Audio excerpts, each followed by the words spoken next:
Hello, everybody. Welcome to the 8th Annual Symposium on Wildness, Wilderness, and the Imagination. I'm Ben Percy, teaching the English department here, and I'm very pleased to host the great writers we have on campus right now. Among them, Daniel Woodrell and Amy Ezumkomatatil, who will also be reading this afternoon and evening. So nobody cares about the Oscars. They should all be at these events, right?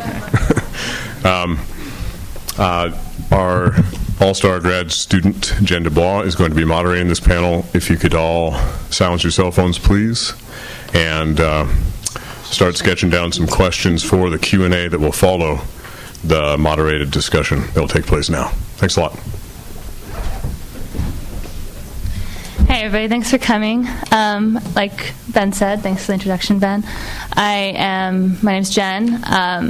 I'd like to make a shameless plug for Flyaway, which is located outside the door.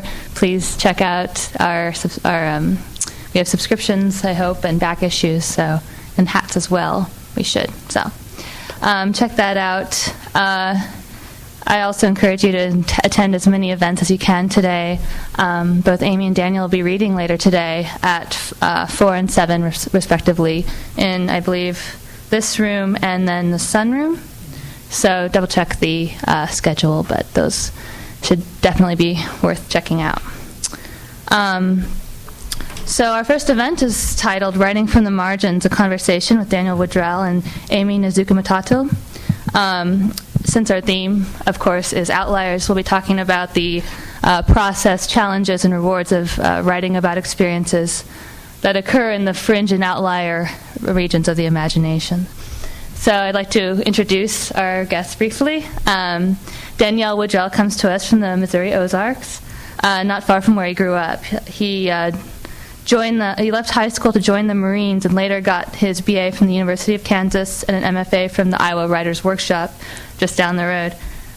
He has 10 critically acclaimed books to his name, including Winter's Bone, on which the award-winning movie of the same name is based. His latest book is The Outlaw Album, a collection of short stories, which he will be reading from tonight. He has described his writing as having the characteristics of country noir, a term readily adopted by critics, although you can't pigeonhole prose. I think that is once sparse and sweeping and doesn't always play by the rules. The characters that populate his pages range from meth addicts to murderers to Winterbone's courageous Reed Dolly. They shape and are shaped by the harsh landscapes they live in, their stories unforgettable and universal. So thanks for joining us today, Daniel. Thank you for having me. Amy Ezumkomatatil is a native of Chicago, the daughter of immigrants from the Philippines and South India. She received her MFA from Ohio State University, and she is an associate professor of English at the State University of New York in Fredonia. Her writing has received numerous awards, and in 2009 she was a recipient of a National Endowment for the Arts Fellowship in Poetry. Her most recent book of poetry is Lucky Fish, which critics have described as fascinated with the small mechanisms of being and anything but predictable or simple. And she'll be reading from that collection today at 4, I believe? Yeah, great. Her international background informs the cultural and physical landscape of the poems. Her latest collection, Lucky Fish, moves among the Philippines, India, and New York. But the lushness of her language and the vividness of her images make her poetry both widely relatable and acutely personal. Her poems are a quietly fierce celebration of what it means to be human. So thank you for joining us. All right, so I was wondering if to start, could you talk a little bit about what you write about, the subjects, the themes, the conflicts, and how you came to write about them? Either one of you, feel free to start. Is this on? Is this on? Can you hear? Okay. Great. Well, it was sort of an evolution. I didn't realize I was going to end up always writing about a certain kind of economically stressed character. When I started, I assumed I would do a little of that and roll on, but you can't really help where your passions really lies. And I attempted to do things that were quite different, and I didn't like any of them. So I just stayed with what I actually really like doing. And I still live in a neighborhood where I get fresh injections of raw material more or less daily. And for whatever reason, perhaps indiscriminate empathy or something, but I've just always been able to identify with characters who were way out on the edge and fringe and not necessarily respectful of conventional mores or law or anything. And so when you find where your juice goes, you stay there till it quits. So. Good. Yeah, I think it's hard to kind of encapsulate for a poet, themes, broader themes that I tend to write about. But I think one of, maybe the oranges, maybe, of what I write. Maybe can I amend the question a little, just slightly? As Jen mentioned, my mother is from the Philippines and my father is from South India. But I was born and lived all over this beautiful country. I was born in Chicago, and I think in most of these kind of small towns that I lived in, we were very much the only kind of Asian American, or one of the very few Asian American families in these small towns. So for me, writing kind of began as a way to kind of work through. I don't know. It wasn't a therapy kind of thing, but just to put words into what I was observing, what I was trying to make sense of, that kind of thing. So in some ways, I very much felt, of course, on the one hand, the outsider in these very rural, kind of scattered places across the country, but in other ways, I felt a very strong kind of confidence on the page in ways that I didn't feel, say, walking in on the first day of school to an all-white classroom where everyone would, where, for example, on the first day of classes in Independence, Iowa, no less, just not too far away, the teacher said, "And here is our newest Vietnamese family." And I was like, "What?" And, at the time, I was 7 years old, but I was old enough to know, like, what is going on? We're not just, all Asians not looking alike, but anytime we would have these units of anything to do with Asia, they would be, "And Amy, how do you feel about this?" And I was like, "But I like Madonna, and I like the Culture Club, and I don't know what this is all about." So kind of finding my way through these kind of themes, I think, in poetry is how I started, kind of just trying to make sense of all that kind of culture clashing in the beginning. Yeah. And are there any particular inspirations or images that have lingered with either of you as you've, that you've been trying to write through consistently? Images. I think each poem, every day that I sit in front of the computer or sit with a notebook, starts for me with an image. So, in some ways, right now, someone asked this morning, I'm one of the great staff members from Flyaway. I'm obsessed right now in my current project with some of the deep sea creatures that have just been discovered within the last 4 or 5 months from the field workers at Monterey Bay Aquarium. And I'm not talking just dolphins and sharks, but the deep sea creatures. So I'm trying to find ways to incorporate those images that haven't really been written about in literature, really, because they've been just discovered 4 months ago. Trying to find ways to incorporate that in an accessible way that doesn't seem so scattered and distant, that kind of thing. Yeah. Well, there are images you accrue along your life that the ones that stick with you are the ones that matter, and there are little things from childhood and early adulthood that I witnessed that inform my sense of how things work. I was once this is like 3rd grade, in kid's house. I've already used this, so I can give it up. But and we went in, and his dad started yelling at him for bringing a stranger in the house and everything. And the kitchen was stacked full of stuff, and he was sitting around in there. And we left. It was only later I realized it was swag. The house was stuffed with stolen stuff, and he'd brought a stranger in to see it. And but at the time, I just thought, boy, Dad's pretty uptight about people getting close to his radios, and he's got 150 of them in there. But it's the kind of thing that just hangs in your mind and lingers, and that sort of thing comes along the way. So in what other ways have your personal backgrounds or experiences come to bear on your work? Are there any surprising ways in which it's... Well, my family's been from the Ozarks since approximately 1840, more or less. Lived within about 50 miles of where I am now all that time. And one of the things that actually I realized has really informed me was the legacy of life in the Ozarks has generally been hard for most people, and it's always been hard to make a living, and the ground is not necessarily fertile. It's not Iowa. And so it's just one story and another after about hardships of survival, but the family stayed pretty tight and stayed together and stayed in the region until the late 30s, and then World War II more or less put the finish to. I would have had 60 years ago, I probably would have had 70 or 80 relatives within 20 miles of there, and that's not. It's just me and Mom now.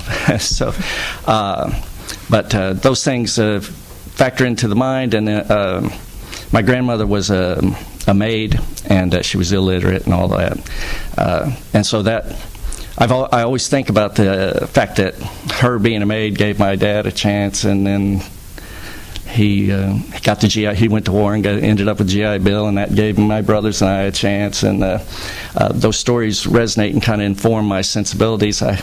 When I was a young kid, I lived in a town that it's now a tourist district in St. Charles, Missouri, but then it was just it was a slum, man. It was, and a lot of winos down there, and I knew a lot of them by name, and I was a little kid, and my parents found out, how do you know all these guys by name, because we like to play by the river, and, your Bill would buy you beer if you bought him one, and Speed had a bad temper, and he was Speedy, so, but there were half a dozen to a dozen at all times, and sometimes more than that, and I don't know how it happened, and there's probably a political component in this too, coming up in the era I did, and that has also kind of meshed with these other things to form the sensibility that has led me where I've gone to as a writer. And I certainly didn't intend to go where I've gone. I wanted very much to write very sophisticated fiction about San Francisco or New York or something, and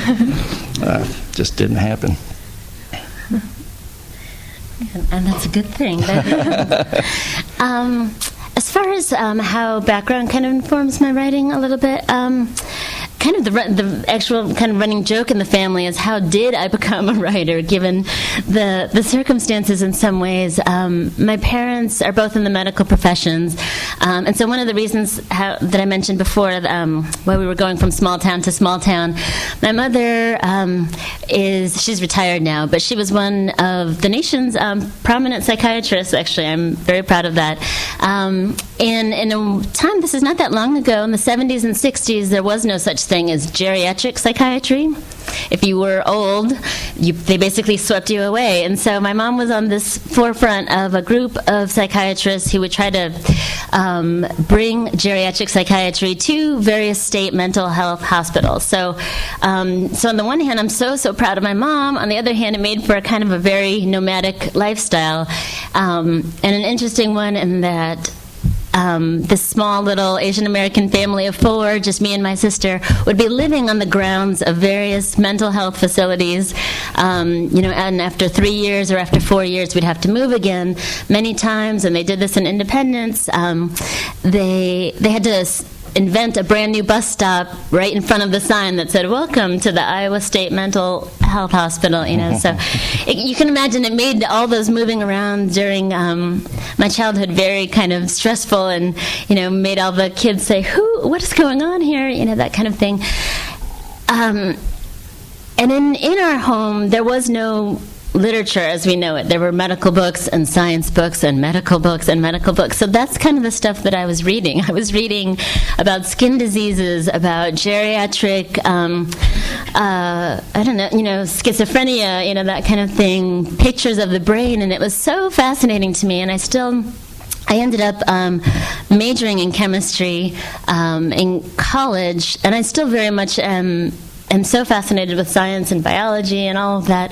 But it is to society's great benefit that I did not follow in my mother's footsteps and become a doctor. So while I appreciate the musicality and the metaphors that could be found within the communities of science, I very much, I think, maybe incorporate that in some ways. I love, I find myself in chemistry lectures, instead of paying attention to the lab, I would be thinking, hexavalent chromium, and just listening to the musicality of that phrase instead of actually paying attention to what we were doing, what formula we were trying to kind of figure out here. So that should have been also a red flag that I was not destined to become a world-class chemist. So at any rate, so I'm still to this day, I mean, the majority of things that I read is actually not poetry. It's actually field guides and nonfiction books about the latest whatever discovery of such and such animal, that kind of thing. That's still my pleasure and fun reading. And the one consistency that I did have growing up and being in these very small towns is that I had the library. So that was the one consistency. We didn't have books, we didn't have bedtime stories, that kind of thing, but we had folk tales from India and the Philippines as bedtime stories told orally. But then if I wanted to figure out what was this rock or what was this flower, I could go, thankfully all these small towns had a library, and so that was kind of my refuge. And still to this day I'm happiest when I'm in a library, just buried in the books and stuff like that. Yeah. So both of you deal in some ways with outliers, people, ideas, or experiences that are somehow outside of the everyday experience. So what kinds of outliers would you say that you write about in terms of characters, perhaps, but also in terms of ways of experiencing the world? And what sort of challenges and rewards does that bring as a writer? Well, all across the board with any misfit is welcome in my fiction. So, and that's almost all I've done. And to me, I always figured an artist, that's where an artist should be, is outside the tent looking in, not inside the tent looking out. And so that's by design and by accident and design. I've just kind of lived that way as an adult. And I think that's part of why I can so easily place myself in these situations. But I'm more and more attracted to the ideas of people who are not outliers because of criminality or poverty, but more because of spiritual reasons and so forth, just far outside of the safe ways of thinking. And I find that always interesting to me, and I suspect I'll continue to wander in that direction. But one of the reasons I moved back to the Ozarks was I read a book about Cézanne, a biography, and he was hanging around Paris, and everybody was arguing about every new theory and this and that, and he eventually got tired of it because he said, I've come to some conclusions of what I want to do. I don't want to argue about it anymore. And he went back down to Provence, to his little town, and just closed in and found his thing and just kept doing it, and then nobody liked it or appreciated it for a while, but still in all, he found something that was just so true to himself, and he got away from theory and argument and fad, and found something that was truly his, and it turned out that it was revolutionary. But the process is, anyway, good for anyone, I think, who's in the arts. So. Mm-hmm. What are some examples of characters who, you say outside of the safe ways of thinking, which is a sort of interesting phrase? Almost all of them in Winter's Bone, probably, but I'm more and more interested. The religious revival of the early 1800s is always interests me, when all these new religions sprung up, and there were dozens, if not probably hundreds of them, I suppose. Most of them faded away fairly quickly or lingered for a few decades and then faded away. But the Ozarks is hospitable to people who want to be left alone, and so we have a number of unusual religions. Some are quite small and some are a little bit larger. They would have something in common with some established religions, but they have some interesting offshoots. And I find that to be really interesting. And especially, I'm curious about a couple of them as to whether or not they've been in existence since the early 1800s. I haven't been able to ascertain that, but I would find that very interesting to find out a religion that now might only have 24 adherents, but which has already survived 150 years somehow, kind of out of the general public view. And I find that to be also a hugely American kind of story. So. Mm-hmm. And the characters in Winter's Bone are briefly put into a context where they're one of these types. So, mm-hmm. Amy, what kind of outliers would you say that you write about?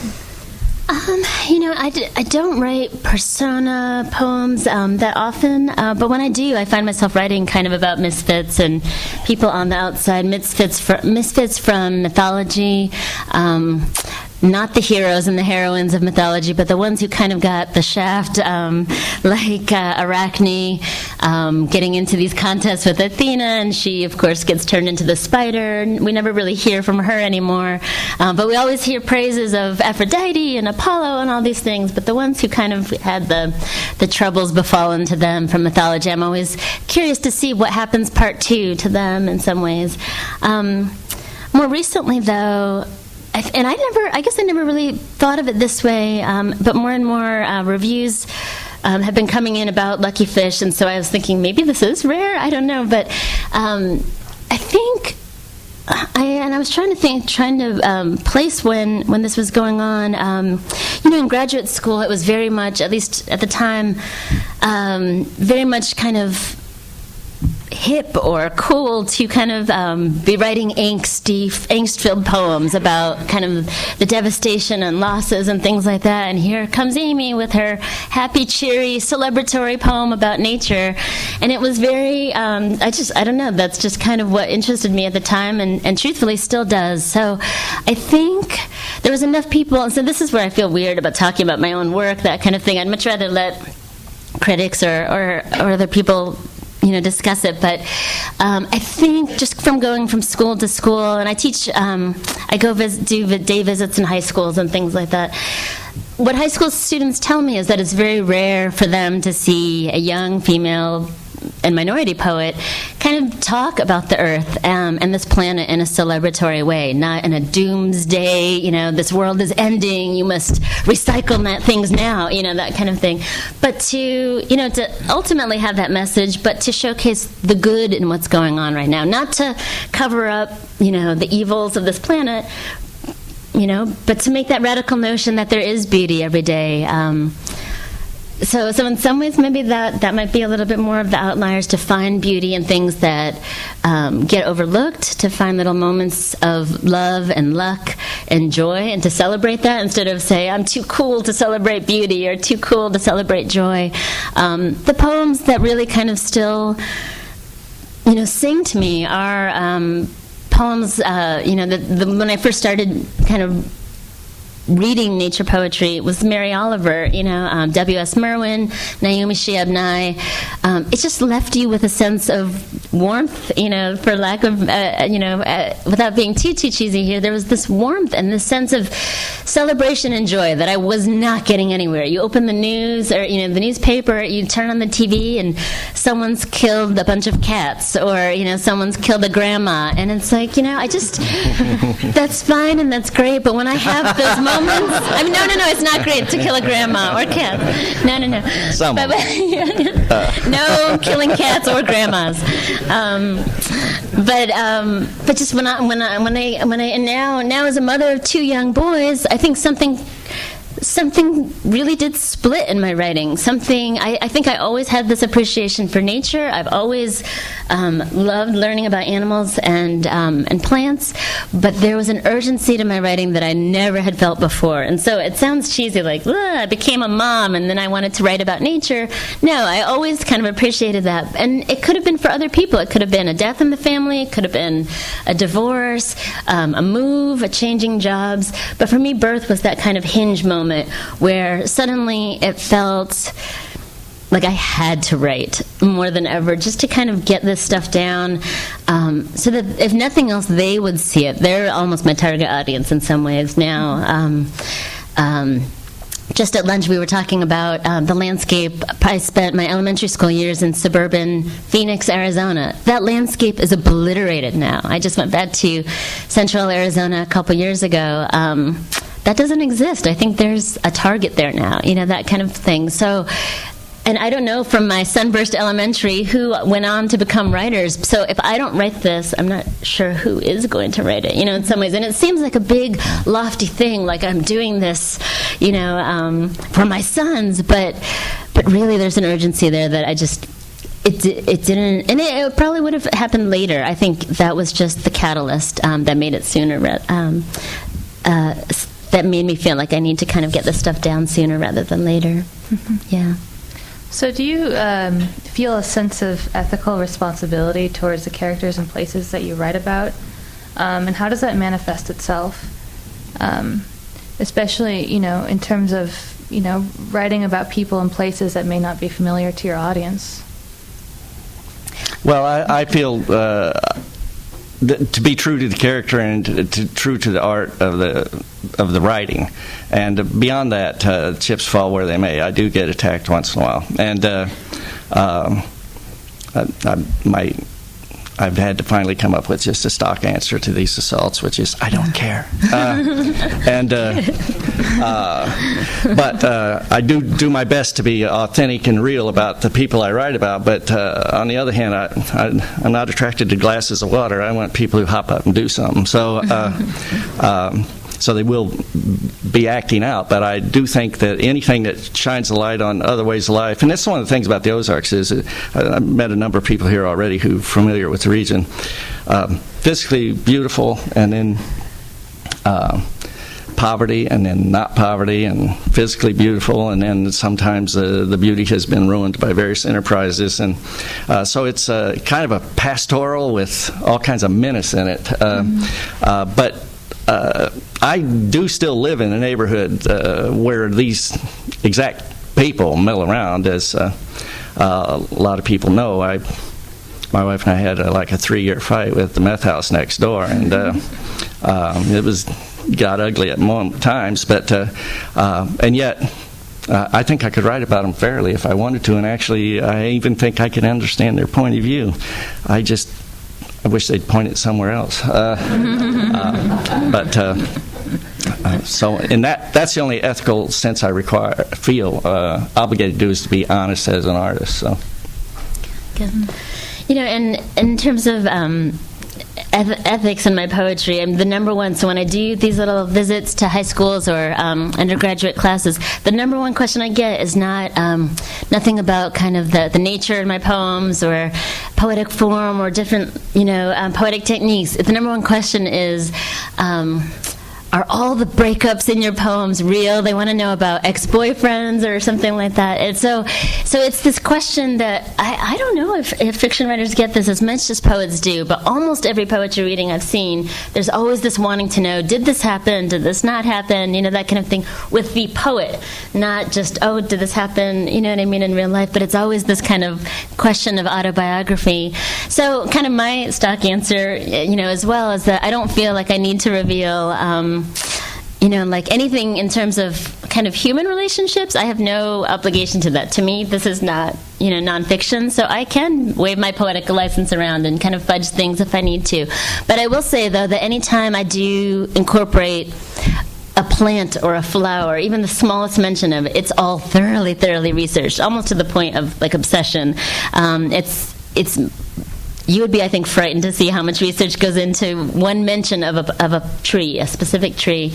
And so I feel, so that's actually something that I'm quite proud of. If you were to flip through any of my books and you came across, say, a plant that grows in the Philippines that you're not familiar with, for example, you could be sure that I'm not just saying, oh, this is a blue flower, just because blue sounds good. It's very much very, very true to form. If I did not witness it myself, it's all thoroughly researched through interviews or through several sources of books and videos and things like that as well. So I think that's kind of important in some ways. For me, anyway, I like knowing, I don't know, there is a trust. I think maybe it's because my ear is attuned to all of my senses in some ways, so that when I hear the word plumeria, it sounds purpley blue to me. So that kind of thing. I want to trust that that's what the author is intending and not some random flower found in western New York. I want to know that that's, if the poet says this grows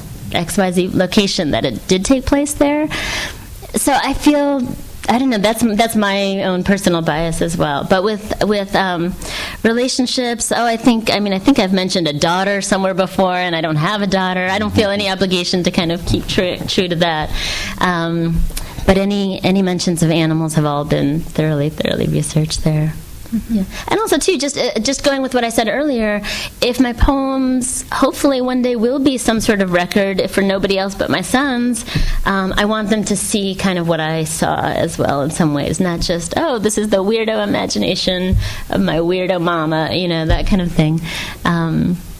I want them to kind of remember what it was like in suburban Phoenix, for example, and have them know that through the five senses, not just because I'm making these kind of declarative statements, that kind of thing. So our program here puts a lot of emphasis on place-based writing, but place seems to be a prominent fixture in both of your work. So what ways is a location of a story or poem important? How does it inform the content, but also the style that you write with? Well, the town I live in and the region I live in, my own family has been there so long that I don't ever see. It's like you have double, even triple, or quadruple vision on places and things. You're seeing what you're seeing, and then I'm aware that my dad was the paper boy there, and my grandfather was the butcher there, and so forth. So it sort of informs my sense of the place, and I feel like one of the reasons I went back and have stayed is I felt like I had the right to write about it, that the generations and everything, if anybody had the right, I had it too. And whereas when I lived in California and other places, I didn't necessarily feel that. I was willing to try it anyway, but I didn't feel that same sense of connection, or that I was going to be right in what I made up, that what I made up would feel right. And in the Ozarks, I do feel that, so I can't really see how I could do it otherwise. In terms of the style I write,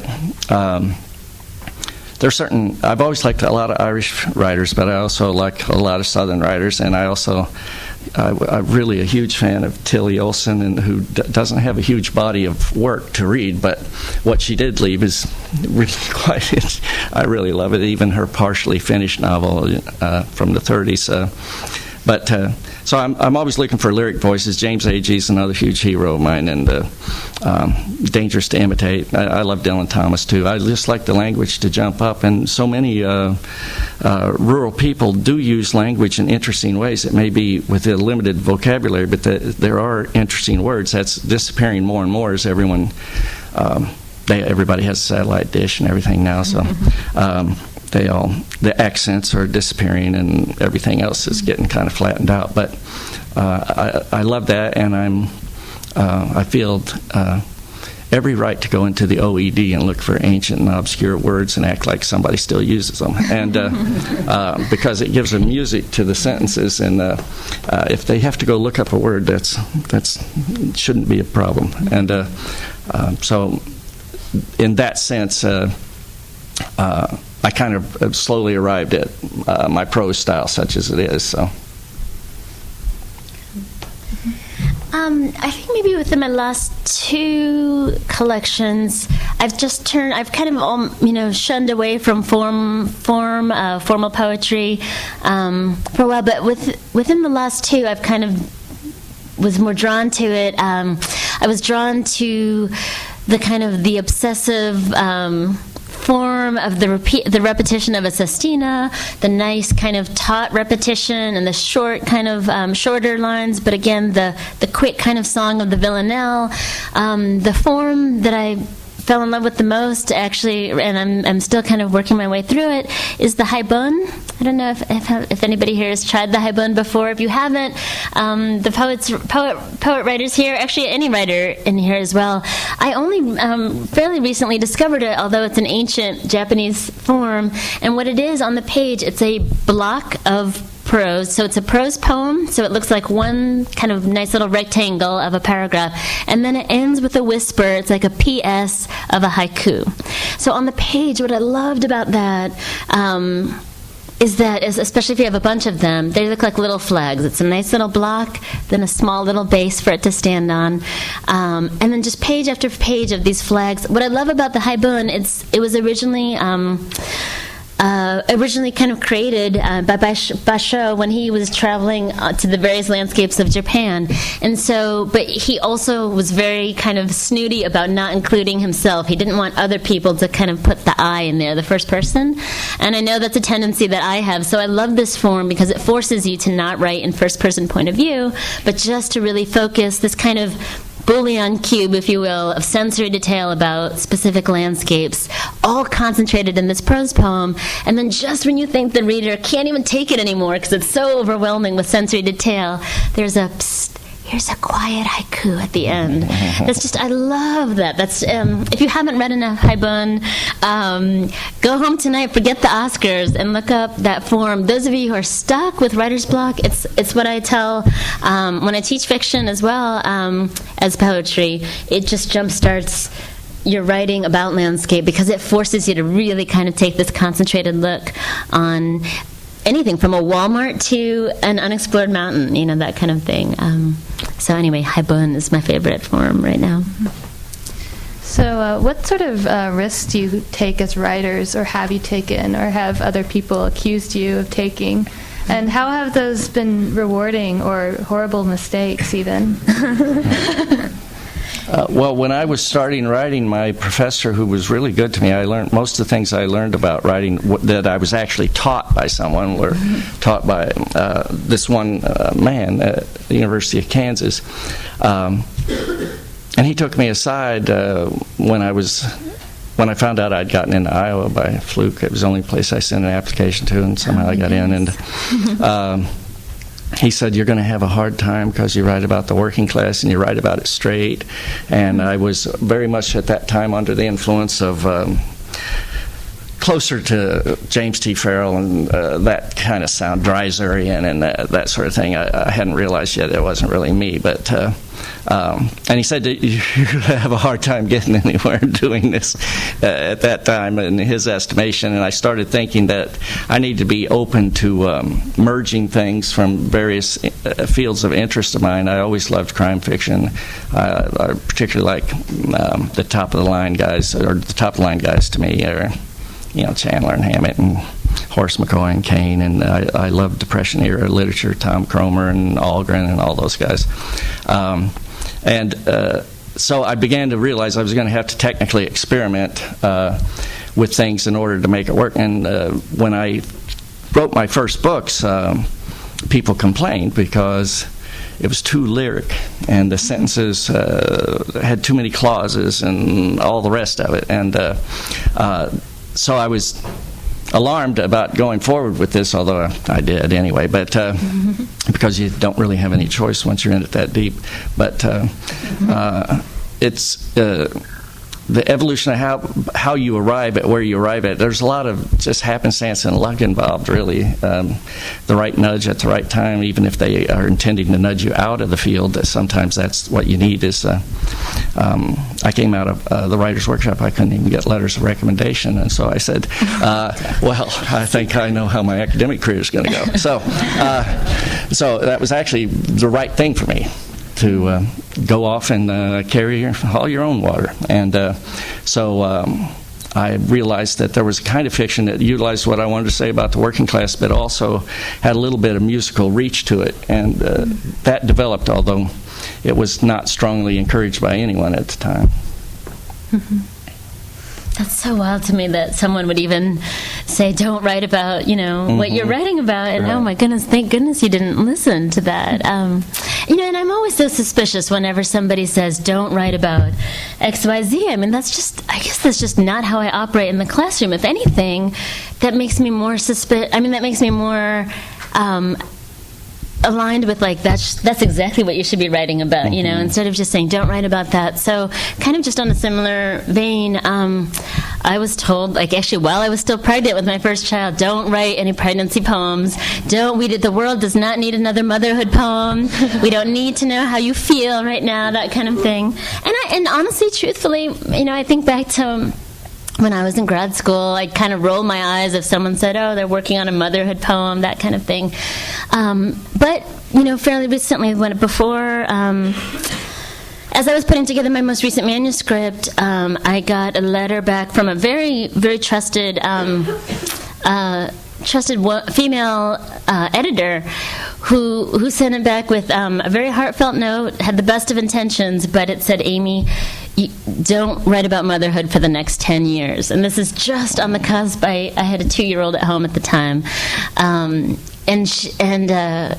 She was like, these are very sweet, but you're not ready yet, that kind of thing. And so, I mean, truth, I wept. I was like, oh no, I have nothing to write about now, that kind of thing. And I didn't, it wasn't giant tears, that kind of thing, but I was devastated. This is a female writer, a mother as well, and she was telling me for 10 years I can't even touch the subject. The kind of the happy accident to that is that I didn't just write off her, her advice, I did sit through and I did find some things that could have been tweaked and could have been cut and trimmed and that kind of thing, and reworked it, totally went back to the drawing board, reworked it into the version it is now, but I wrote it as a kind of a lyric essay. It's shaped into a poem in my latest collection called Birth Geographic, but that was included in this most recent Best American Essays, actually, and that was the poem itself in its actual form. I didn't really tweak that part. That said that's what sent her over the edge. Don't write any more about this. So and not that publication or being listed in any of these anthologies is the be all end all, but I'd be lying to say that I wasn't at least a little bit vindicated there. And I will tell you this, that there are tons and tons and tons of young women writers and actually young fathers who've said thank you for portraying kind of a way, birth in a positive light, or just even just the feelings of not knowing what's going on, just the uncertainty of it, and saying thank you more for those poems than some of the other ones that I thought were kind of the winners, that kind of thing. So it's still very new. I mean, my oldest is just 4 years old, so it's still very much new territory, and I'm hesitant to say that's all I write about now, because it's not. And it is very much just a fraction of my book. But again, had I straight up listened to this editor, that poem essay would never have seen the light of day, and it did. So I'm grateful for that. Yeah. One last question before we open up to audience Q&A. Just going off that, given those sorts of setbacks and challenges that you've had, based on people telling you, what you can or can't write, how did you make a career out of writing, and what were some of the things you'd wish you'd known starting out? Well, it was pretty easy for me. It was clear I was unemployable. So, and it had been clear for some time. And the only thing I really was attracted to doing was writing. I threatened to go to law school at one point during the down period, but couldn't follow through. And so I actually did just at a certain age say, this is it. I'm going all in right now. And it took 10 years to. I had a perhaps good thing and perhaps horrible thing. One of the first stories I wrote won a prize, and it was $600. And I thought I wrote it in like a day and a half. And I thought, okay, that means I could do 5 stories a week. And it was 10 years before I got another nickel. But because it was what I really did love, and it was a crazy passion, and it had been all my life. I was lucky my parents were, whether they had money or not, there were always books laying around of all kinds. My father read fairly widely, and my mother more narrowly, all classic mysteries. But they were laying there, and I read them all, and John D. MacDonald and Erskine Caldwell and Michener, and my dad loved a comedy writer named Max Shulman, who I guess is largely forgotten now, but he did the Dobie Gillis books and Anybody Got a Match and Barefoot Boy with Cheek and all that kind of stuff. But I just went all in and committed myself completely to it, and I enjoyed the first 10 or 12 years. I enjoyed the idea of always having to hustle, and we were down to our last $50 once in Arkansas, and I said, what am I going to do? And I went in a phone booth and called New York and pitched a book over the phone. I don't recommend this because you're not in a very strong negotiating position when you're down to your last 50. But I got something, and we survived long enough to get to the next thing. And it was just the appropriate way of life for my personality, and I needed something that Shelby Foote once said the reason that the fact that the writing life is so hard is what makes it worth a grown person's time. You know, if anybody could show up and do it in a weekend, it wouldn't really be worth your lifetime of dedication to it, would it? And so it's been mostly a pleasant thing, but obviously every writer I know has those periods where New York hates me.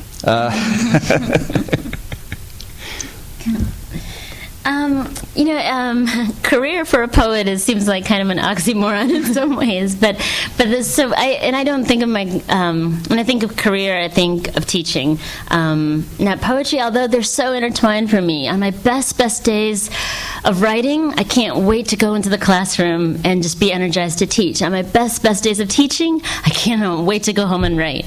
That kind of thing. So in some ways, they very much inform each other. I knew early on, a pipe dream was to be able to have my own classroom. I didn't know how to make that exactly happen, that kind of thing. But a series of opportunities led me back into the classroom, and I love it. Like, that's where I feel like I know this is what I'm meant to do, that kind of thing. When either being surrounded by a group of undergraduates or high schoolers, or even sometimes I go in April, I'll be going back again for elementary school visits. And for no matter what level, and I've also taught in nursing homes as well, but the surprise and delight when you're in a small group and you help someone say something that they know, but they've never been able to say it in such a way that they create a metaphor that surprises the bejeebies out of them, out of everyone in the room, and lights them on fire. There is nothing more satisfying. That's like the most satisfying excitement and electricity for me in a classroom, and especially when you're working with say high schoolers who think they've been just trained that reading isn't cool or writing isn't cool, that kind of thing, and then they just blow up with this simile out of nowhere that just knocks your socks off, or they get this phrasing down that is just incredible. It helps them. You could just see this light bulb over their head, like, oh my gosh, I have this, or I can have this if I just keep at it. I love that.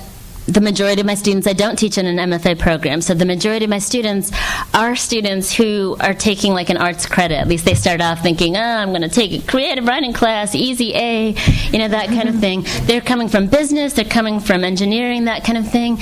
And it's actually kind of a running joke. My colleagues in the engineering department are like, don't take this beginning creative writing class, because you will go to the dark side. 85% of them switch over to English, and they join the writing minor. And it's not because of, for me, but I think for so long they've been taught that there's no power to the written word, that kind of thing. Or they're so, when they digest it, it's what's being given to them, that kind of thing, if that makes sense. They don't realize that they too can have that power to create these whole worlds or create these mini lyrics on the page. Nobody has given them that kind of time of day or space, that kind of thing. And so I love kind of facilitating that in whatever role I can, to kind of let them have this voice and say, and especially in my nature writing classes as well, that again, I give them that charge. If you're not writing down these places of upstate New York, western New York, that kind of thing, who is going to, in 20 years, this landscape's going to be different as well. So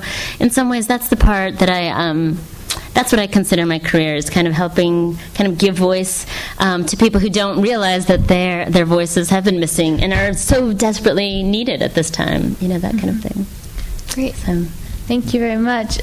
So let's have questions from the audience now. If you don't mind coming up there's a microphone in the middle of the room that will help people hear questions more easily. With the microphone there. Or Oprah or something.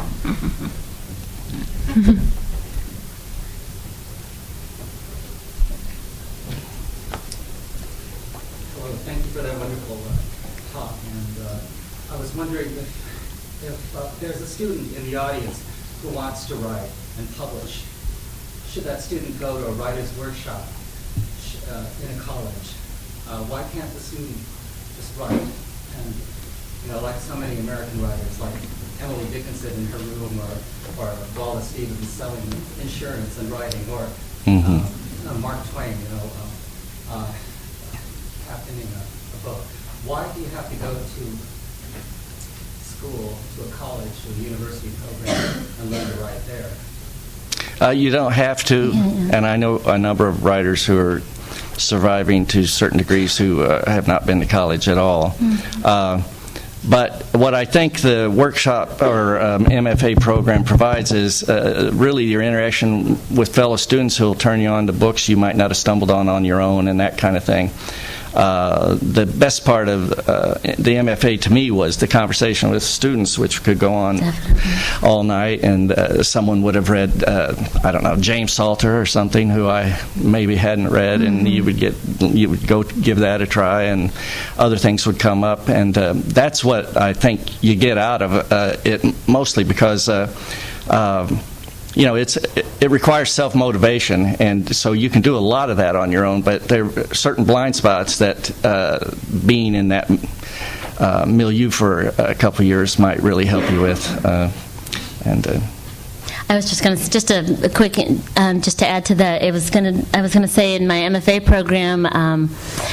The best thing out of it was it taught me how to be a better reader. I didn't realize how little I did not know how to read until I got to an MFA program. And I consider, I got into writing later compared to most of my peers. It wasn't until the end of my junior year that I switched actually from chemistry to English. And so in my workshops, I always felt like I was the least well-read, that kind of thing. And so someone would say, "Oh, that reminds me of Phil Levine's early work," and I'd be writing down Philip Levine, and then I'd be like, "Yeah," but then I would go home, rush to the library again, and then read and digest that, because I did not want to be caught the next time again someone drops, a name, and then I'm sitting there not knowing what they're talking about. So it really just gave me this kind of lifelong practice that I didn't have before. And I always, I mentioned before, I was always considered a voracious reader, but it gave me that kind of practice and bouncing off ideas with other people about readers that I never would have picked up on my own. So sure, you could definitely read and write on your own, and I know plenty of poets and fiction writers who don't. But I think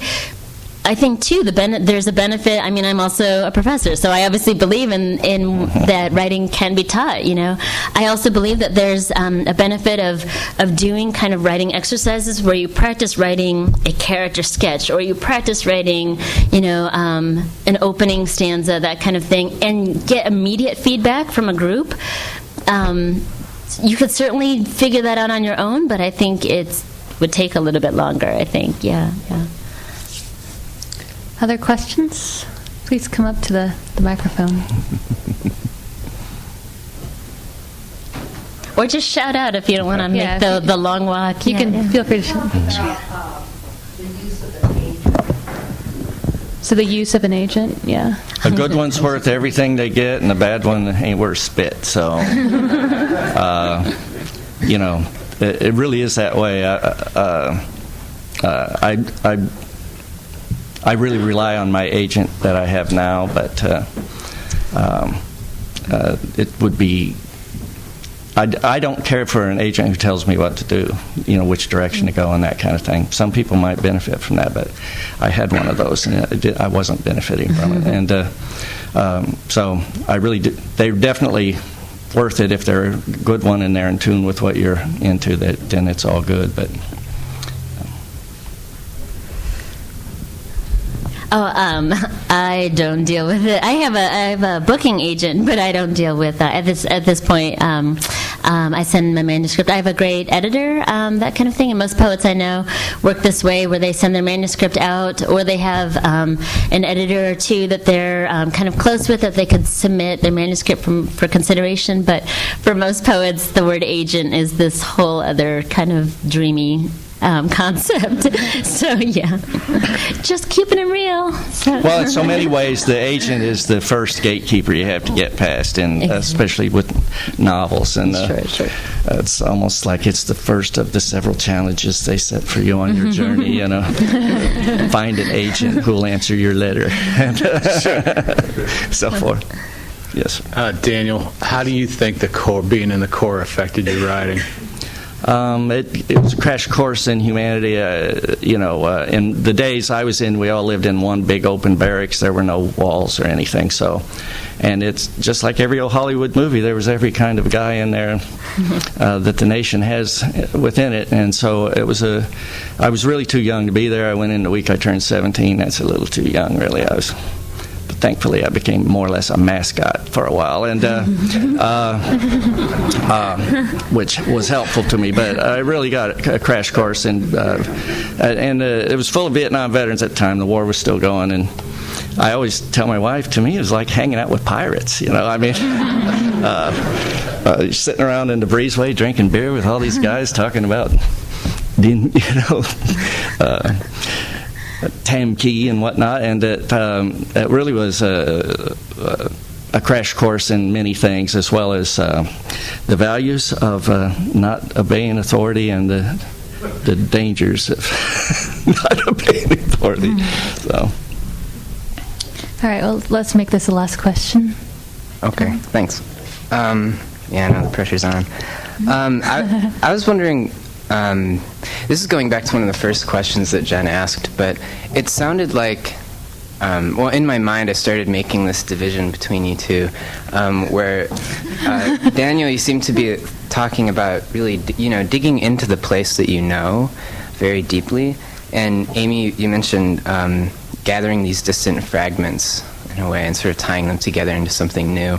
I was wondering then if this is an intentional choice for either of you, or if it's just something that kind of happens based on circumstance, or do you feel more drawn to one approach as opposed to the other, if that makes sense? Well, I really was surprised to find that I ended up with the connection that I rediscovered within myself. I actually didn't like those Ozarks for a long time when I was a young person, and it's kind of quiet and a lot of dry counties and things like that,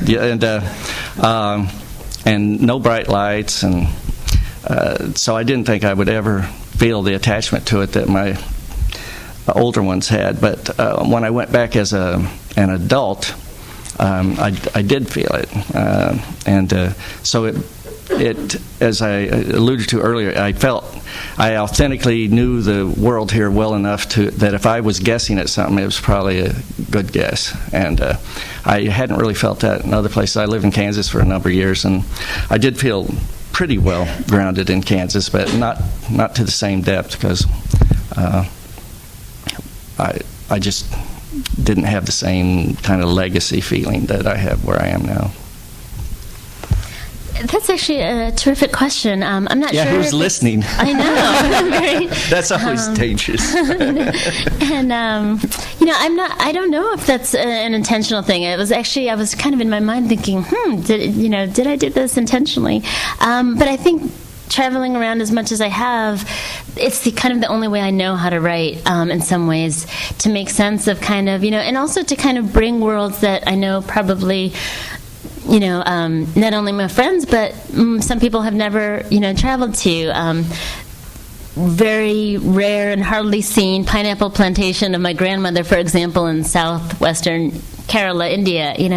How do I make that so it feels intimate and universal, and not this exotic land of my father? That's something that I actually grapple with a lot, because I very much have no tolerance for exoticizing, other cultures, and yet it's so much a part of me. So these places, Kansas, little town in Iowa, suburban Phoenix, I feel so strangely at home in these places, in South India and northern Philippines, but I'm also very much aware that I feel very much like a stranger. So in some ways my poetry, I think, kind of reflects that, where it does become very much more mosaic, kind of, and it's only recently in the Haibun form where I can zone in and kind of concentrate in that ridiculous chicken bouillon metaphor that I made, but that chicken cube of really sensory detailed experience, that's only just recently been happening now. But otherwise, it's been kind of scattered in some ways. But I like that.